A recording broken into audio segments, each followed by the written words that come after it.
যাওয়া মানে প্রস্থান নয়, বিচ্ছেদ নয়। চলে যাওয়া মানে নয় বন্ধন ছিন্ন করা আর্দ্র রজনী। চলে গেলে আমারও অধিক কিছু থেকে যাবে আমার না থাকা জুড়ে। জানি চরম সত্যের কাছে নত হতে হয় সবাইকে।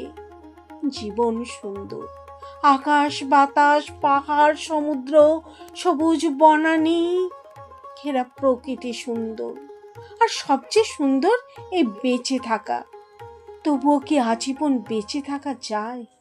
বিদায়ের সেহনাই বাজে, নিয়ে যাবার পালকি এসে দাঁড়ায় দুয়ারে। সুন্দর পৃথিবী ছেড়ে এই যে বেঁচে ছিলাম, দীর্ঘশ্বাস নিয়ে যেতে হয় সবাইকে অজানা গন্তব্যে। হঠাৎ ডেকে ওঠে নাম না জানা পাখি, অজান্তেই চমকে উঠি। জীবন ফুরালো নাকি? এমনি করে সবাই যাবে, যেতে হবে।